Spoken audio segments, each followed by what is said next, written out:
जय हिंद दोस्तों। आप देख रहे हैं प्रयागराज एजुकेशन के यूट्यूब चैनल को।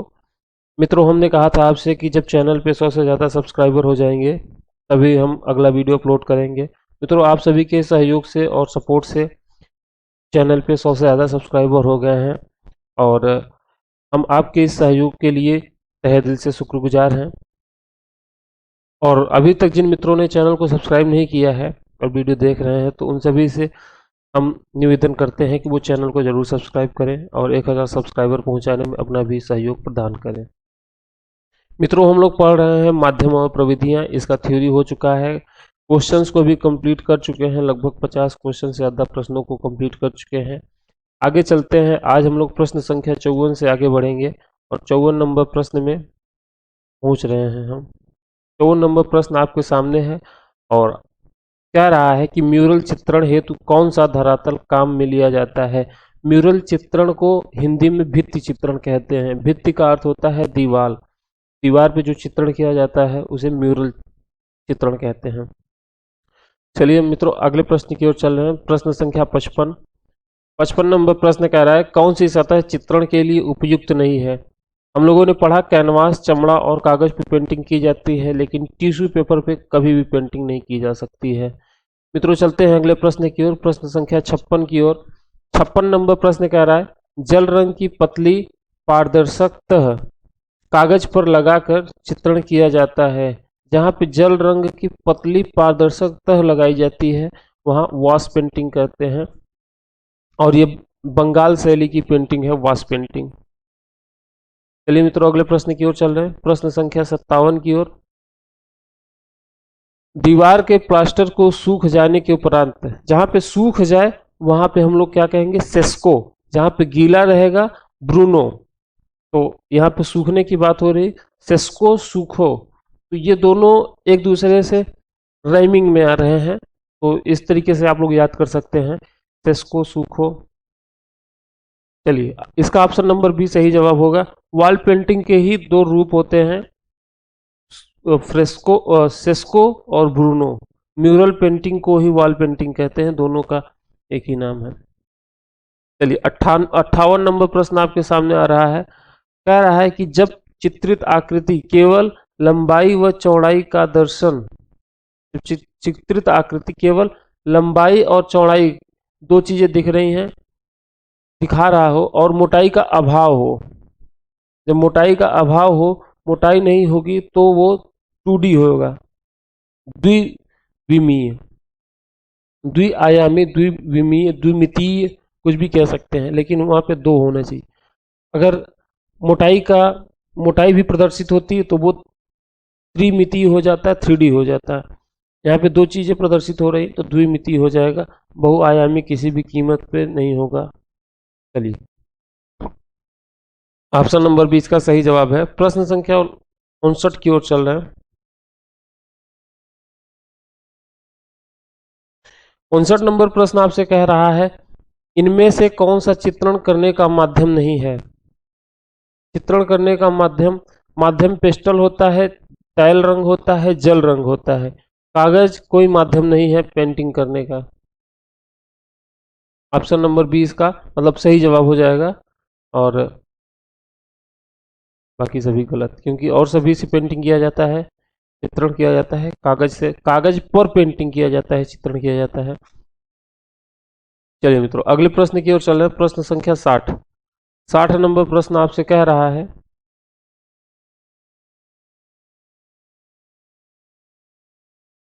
सेट स्क्वायर होते हैं। सेट स्क्वायर आप सभी ने देखा होगा, जो ITI किए होंगे या टेक्निकल एजुकेशन किए होंगे, डिप्लोमा या बीटेक, वो देखे होंगे सेट स्क्वायर। सेट स्क्वायर त्रिकोण आकृति के दो त्रिभुज होते हैं, उन्हीं के माध्यम से दो समांतर रेखाएं खींची जाती हैं, उसे सेट स्क्वायर कहते हैं। इसका ऑप्शन नंबर बी सही जवाब हो जाएगा। चलिए मित्रों, अगले प्रश्न की ओर चल रहे हैं। प्रश्न संख्या 61। 61 नंबर प्रश्न आपसे कह रहा है, कथन और कारण का प्रश्न है। ड्राई ब्रश संघात विधि का प्रयोग जल रंग और तैल रंग दोनों में किया जाता है। सही है, ड्राई ब्रश संघात का विधि का उपयोग जल और तैल रंग दोनों में किया जाता है। ड्राई ब्रश संघात, ठीक। कह रहा है ड्राई ब्रश संघात सतह पर विशेष प्रकार के टेक्सचर उत्पन्न करते हैं। ये बात भी सही है, ड्राई ब्रश संघात के माध्यम से ही हम लोग सतह पर विशेष प्रकार के टेक्सचर उत्पन्न कर सकते हैं, इसलिए ए और आर दोनों सही है और ऑप्शन नंबर ए इसका सही जवाब हो जाएगा। प्रश्न संख्या 62 की ओर चल रहे हैं। अभिकथन और कारण का ये भी प्रश्न है, ये यूजीसी सितंबर 2012 का प्रश्न है, थर्ड पेपर। कह रहा है रेखांकन में सामान्यतः 4B पेंसिल का उपयोग किया जाता है। तो रेखांकन में सामान्यतः 4B पेंसिल का ही उपयोग किया जाता है, बिल्कुल बात सही है। बी बढ़ता चला जाएगा तो वो सॉफ्टनेस होगा और एच बढ़ता चला जाएगा तो वो हार्डनेस बढ़ता है। ये पेंसिल की पहचान होती है। आप लोगों ने देखा होगा कि 1B 2B 3B इसी तरीके से बी पेंसिल आती हैं, इसी तरीके से 1H 2H 3H 4H करके हार्डनेस बढ़ती चली जाती है वो। अब कारण कह रहा है, कारण कह रहा है क्योंकि 4B पेंसिल में प्रयुक्त ग्रेफाइट कोमल होता है। देखिए कोमल होगा तभी उसकी ब्लैकनेस ज़्यादा बढ़ेगी। बी से ब्लैकनेस समझ लीजिए, बी से उसकी ब्लैकनेस बढ़ेगी और वो मुलायम पेंसिल होगी। एच से हार्डनेस बढ़ेगी, जिसके कारण उससे हल्की से लेकर के गहरी आभा प्राप्त की जा सकती है। बात सही है। तो यहाँ से ऑप्शन नंबर सी इसका सही जवाब हो जाएगा, ए और आर दोनों सही। चलिए आगे प्रश्न संख्या 63 की ओर चल रहे हैं। 63 नंबर प्रश्न आपसे कह रहा है, यह भी कथन और कारण का प्रश्न है, ग्रेफाइट पेंसिलों की तुलना में रंगीन पेंसिलों के लेखों को मिटाना ज़्यादा कठिन होता है। सही बात है। अगर आप कहीं पर भी जो आपके पास ग्रेफाइट पेंसिल है काली वाली, उससे अगर आप लिख देंगे उसको मिटा देंगे आसानी होगी, लेकिन जो कलर्ड पेंसिल आती है उसमें मोम मिला हुआ रहता है, वो उसको मिटाना कठिन होता है। तो ए सही है। चलिए आर की ओर चल रहे हैं। क्योंकि रंगीन पेंसिलों क्ले मतलब चिकनी मिट्टी और उन रंग द्रवों मतलब पिगमेंट्स के मिश्रण से बनती है जो गोंद के साथ इकट्ठे होते हैं। बात सही है। और हार्ड फेस्ड वैक्स की में भीगे होते हैं। सही है। तो ए और आर यहां से दोनों सही हो जाएंगे और ऑप्शन नंबर सी इसका सही जवाब हो जाएगा। चलिए 64 नंबर प्रश्न आपसे कह रहा है, पीवीए घोल को हल्का संवेदनशील बनाने के लिए किस रसायन का उपयोग किया जाता है? जो पीवीए घोल होता है उसको हल्का बनाने के लिए, संवेदनशील बनाने के लिए अमोनियम का उपयोग किया जाता है। 65 नंबर प्रश्न की ओर चल रहे हैं। कह रहा है मिलान करना है। जल रंग पारदर्शक रंग होते हैं, तो यहां से तो सबसे आसान है, पहुंच जाएंगे 3 पे। चलिए, और इम्पेस्टो के बारे में हम लोगों ने देखा था, इम्पेस्टो बहुत ज्यादा सघन होता है। पेस्ट बताए थे ना आपसे कि पेस्ट जहां शब्द आ जाएगा तो वहां पे सघन या चिपकने वाला। और अब आ गया स्पैटरिंग मतलब छिड़काव कहाँ करेंगे? फव्वारा में। तो यहां से इसका पहला हो जाएगा। और गुआस पेंटिंग में क्या होता है, प्रत्येक रंग के साथ सफेद रंग को मिलाना पड़ता है गुआस पेंटिंग में। यहां से इसका दूसरा। तो 3 4 1 2 ऑप्शन नंबर सी में है, तो यही इसका सही जवाब हो जाएगा। हम लोगों ने देखा कि जल रंग, यही से ट्रिक मिल जाता है। जल रंग तो पारदर्शी है, तो ए का 3 किस पे है? सबसे पहले हमको सी में मिल गया, तो यहीं से करके हम आगे बढ़ सकते थे, लेकिन अभी यहाँ पे पढ़ रहे हैं हम लोग, तो यहाँ पे चारों को मिला के देख लिए। चलिए अगले प्रश्न की ओर चल रहे हैं। प्रश्न संख्या 66 नंबर प्रश्न आपसे कह रहा है, इम्पेस्टो तकनीक किससे संबंधित है? अभी हम लोगों ने देखा इम्पेस्टो का मतलब होता है चिपकना, मतलब बहुत सघन माध्यम, सघन तरीका, टेक्निक। तो इम्पेस्टो हम लोगों ने चित्रकला में देखा था। फोटोग्राफी में क्या करेंगे? प्रिंट मेकिंग, डिजिटल, ये सब अजीब बातें। चलिए इसका ऑप्शन नंबर ए सही जवाब हो जाएगा। 67 नंबर प्रश्न की ए नंबर, इसमें अभिकथन और तर्क का प्रश्न है। अभिकथन कह रहा है पोर्सिलीन सफेद और सिलेटी ही पाया जाता है। पोर्सिलिन दो ही रंगों में पाया जाता है, सफेद या सिलेटी। बात सही है, ए सही है।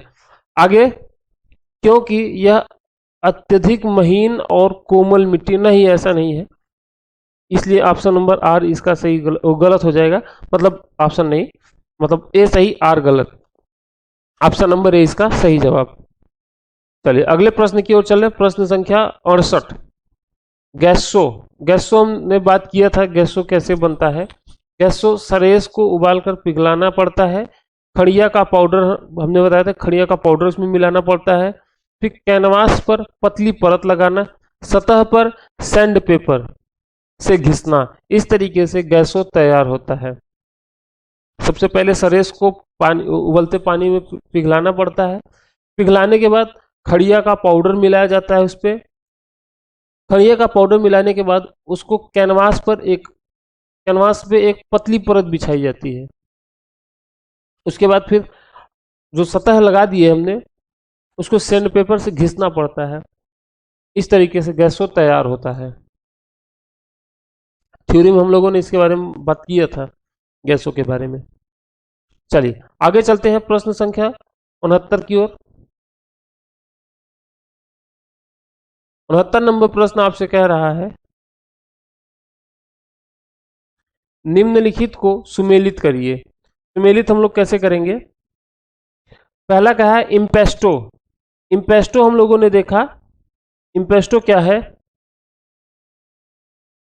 इम्पेस्टो मोटा और अपारदर्शी होता है, इसलिए 69 का तो चौथे में, मतलब ए का चौथे में हो जाएगा। वाटर कलर, वाटर कलर तो हम लोगों ने देखा पारदर्शी, जल रंग वाटर कलर पारदर्शी होते हैं। 3, आयल पेंटिंग, आयल मतलब आयल पेस्टल, आयल पेस्टल होता है अपारदर्शी। एक्रिलिक पारदर्शी और अपारदर्शी दोनों होता है। यहां से हो जाएगा 4 3 1 2, 4 3 1 2,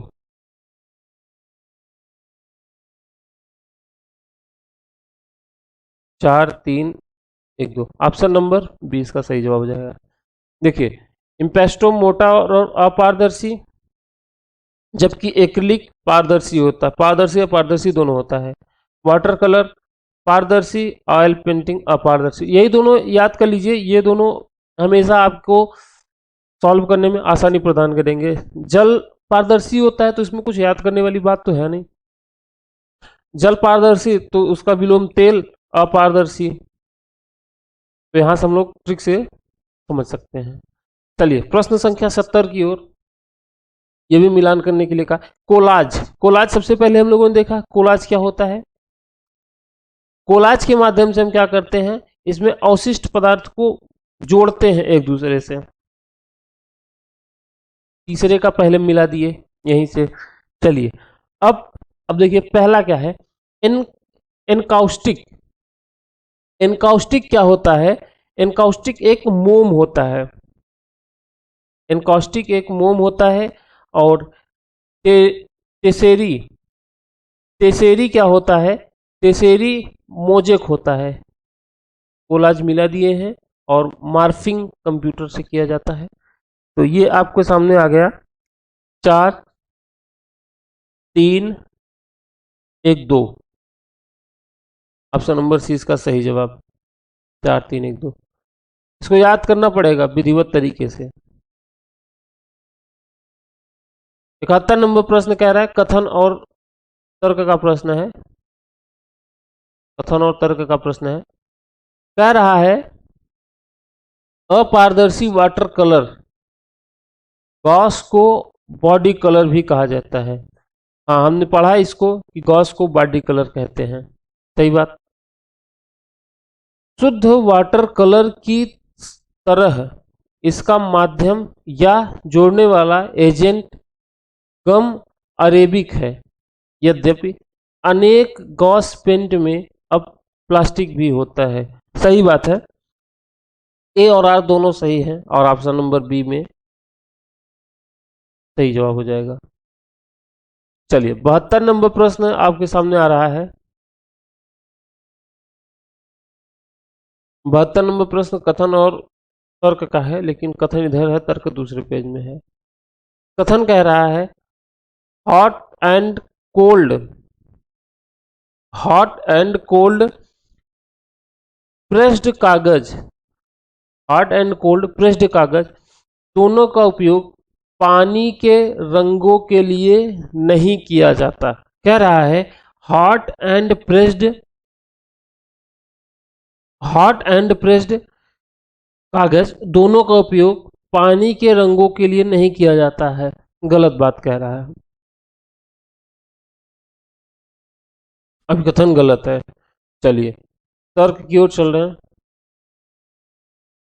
तर्क कह रहा है पानी के रंगों, पानी के रंगों के उपयोग के लिए एक सुदृढ़ बुनावटी कागज बहुत उपयोगी है। जब तक पानी, जब तक हम लोग एक बढ़िया पेपर यूज नहीं करेंगे, अगर पानी के रंग का उपयोग करेंगे तो फट जाएगा। जब आप लोग प्राविधिक कला का परीक्षा दिए होंगे तो वहाँ पे आप लोगों ने देखा होगा कि जो पेपर बना देते हैं चित्रकला बनाने के लिए वो थोड़ा सा हार्ड होता है, वो उसकी अलग क्वालिटी होती है। चलिए तो यहाँ से हम देख रहे हैं आर सही है, एक गलत है, तो ऑप्शन नंबर 20 का सही जवाब हो जाएगा। 73 नंबर प्रश्न फिर कथन और तर्क का प्रश्न है।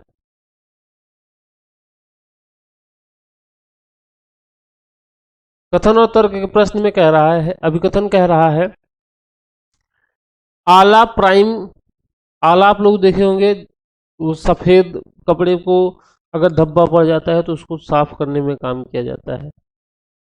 चलिए आला प्राइमा का प्रभावशाली व्यक्तियों द्वारा बहुत प्रभावी रूप से प्रयोग किया गया था और इस पद्धति का महान कलाकार वान गाग ने प्रतिपादन किया। सही कह रहा है। तर्क कह रहा है कि आला प्राइमा चित्रकारी जो आमतौर पर एक सत्र में पूर्ण नहीं होता, उसे अपारदर्शी रंगों का उपयोग किया जाता है इसमें। सही बात है, आर भी सही है, ए भी सही है। चलिए अगले प्रश्न की ओर चल रहे हैं। प्रश्न संख्या 74। 74 नंबर प्रश्न आपसे कह रहा है निम्न को सुमेलित करिए। लकड़ी का संबंध किससे है?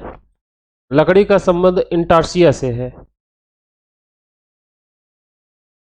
दूसरा पत्थर, पत्थर का संबंध रिलीवो सिएसिटो से है।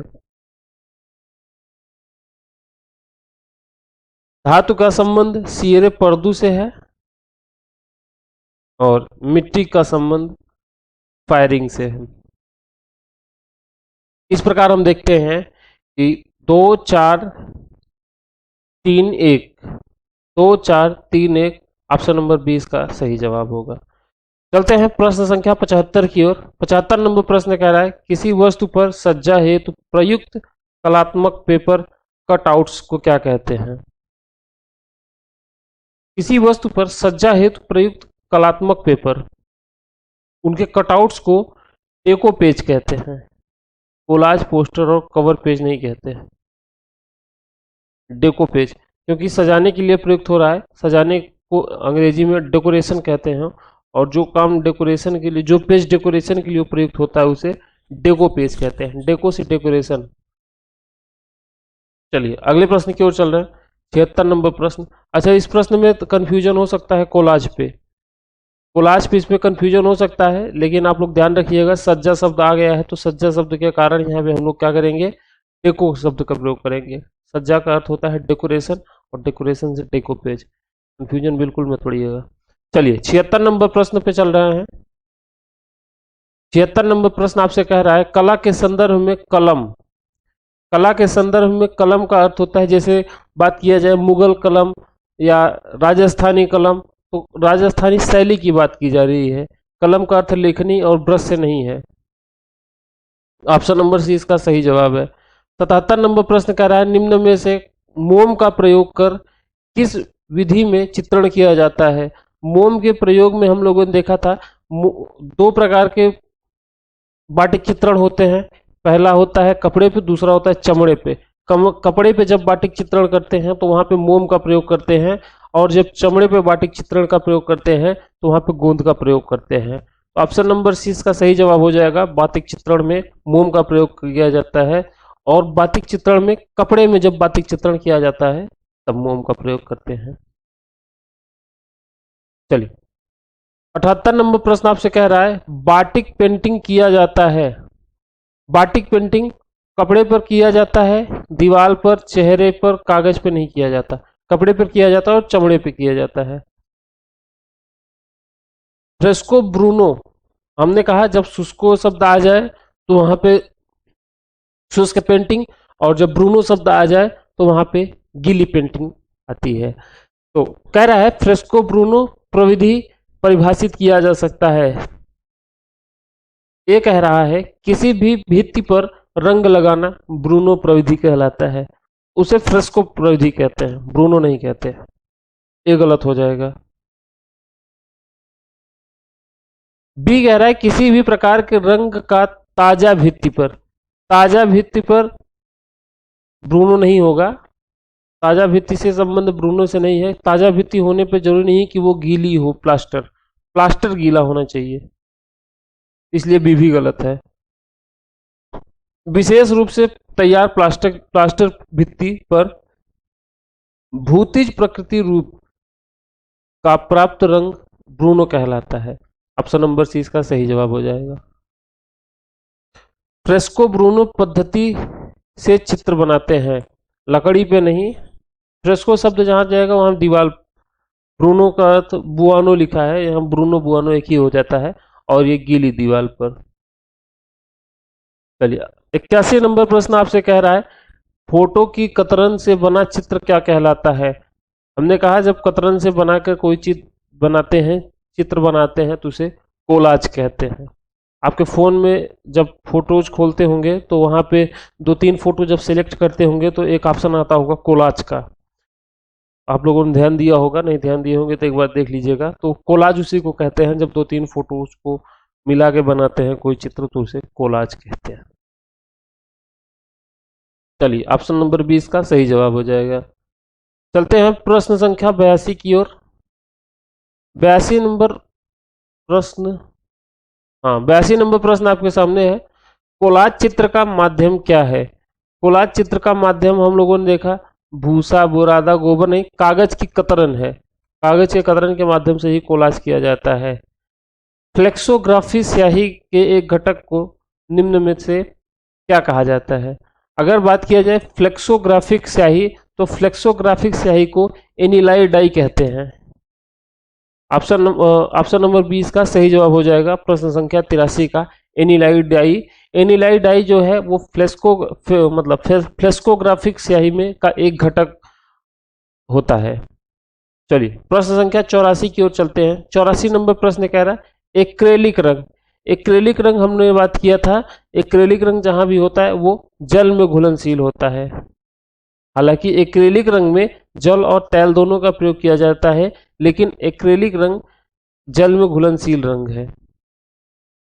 86 नंबर प्रश्न कह रहा है एक बार में रंग के प्रयोग द्वारा चित्र को पूर्ण करने की तकनीक को क्या कहते हैं। अगर एक ही बार में रंग के प्रयोग से चित्र को पूरा किया जाता है तो उसे आला प्राइम कहते हैं, आला प्राइमा। चलिए 87 नंबर प्रश्न आपसे कह रहा है सबसे अच्छा कैनवास क्या होता है। सबसे अच्छा कैनवास होता है लिनेन का, मतलब पटसन का। आप लोग पहनते होंगे कपड़े लिनेन का, तो लिनेन के कपड़े पटसन के बनते हैं और उनमें चित्रकारी सबसे अच्छी होती है, वो सबसे अच्छे कैनवास होते हैं। लिनेन पे आप जल माध्यम, तेल माध्यम, किसी भी माध्यम से चित्रकारी कर सकते हैं। फ्रेस्को सेस्को, सेस्को सूखा पर कौन सी वार्निश की जाती है। फ्रेस्को सेस्को पे हमेशा वैक्स वार्निंग की जाती है, हैमर और ब्लैक ये सब वार्निंग नहीं किया जाती, हमेशा वैक्स वार्निश किया जाता है। सूखे पेस्टल, सूखे पेस्टल के लिए कौन सा कागज सबसे उपयुक्त है। देखिए सूखे पेस्टल के लिए अच्छा कागज वो होगा जो रंजित कागज होगा। जो रंजित कागज होगा वो सूखे पेस्टल के लिए सबसे बेहतरीन आपका कागज होता है, इसलिए ऑप्शन नंबर ए सही हो जाएगा। चलते हैं 90 नंबर प्रश्न की ओर। 90 नंबर प्रश्न आपसे कह रहा है,